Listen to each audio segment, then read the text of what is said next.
L'actualité du livre religieux ce mois-ci, c'est bien sûr Lita Basset avec Oser la bienveillance aux éditions Albin Michel.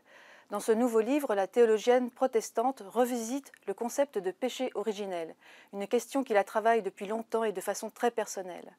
Elle en étudie sa généalogie, son évolution au fil des siècles, menant souvent à une interprétation hasardeuse, voire néfaste, notamment dans le domaine de l'éducation. Alors avec sa fougue habituelle, la théologienne protestante est à la lumière des évangiles, surtout, en s'appuyant sur la Bible, balaie d'un revers de la main ces vieilleries moralisantes, dit-elle, qui nous plombent, et parle plutôt de bienveillance originelle, une bienveillance que chacun d'entre nous devrait s'exercer, à exercer d'abord sur lui-même et sur autrui. Un ouvrage donc qui parfois s'éloigne un peu de la théologie catholique, mais il n'empêche, c'est un ouvrage qui est décapant, qui offre une vraie profondeur de champ et oblige à dérouter notre regard sur cette question cruciale. Un autre livre important également, c'est La vie en bleu de Martin Stephens aux éditions Marabout. Martin Stephens est un jeune philosophe chrétien qui avait déjà été très remarqué avec son livre Premier traité de Petit traité de la joie aux éditions Salvator.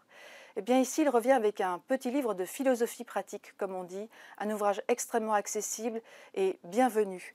Son sous-titre « Pourquoi la vie est belle, même dans les épreuves ». Effectivement, cette vie en bleu, c'est nos bleus qui nous traversent, qui jalonnent nos vies. Martin Stephens nous apprend à reconnaître en chacune d'entre elles sa fécondité et sa richesse. Un ouvrage qu'il faut mettre entre toutes les mains, un ouvrage de sage spiritualité et de sagesse absolument. Un autre ouvrage de spiritualité, c'est celui de don Jean-Pierre Longat, « Toi qui as soif de bonheur » aux éditions Médiaspol. Jean-Pierre Longat est l'ancien père abbé de l'abbaye du Ligugé et à qui il a souvent été posé cette question « Père, comment faire pour être heureux ?»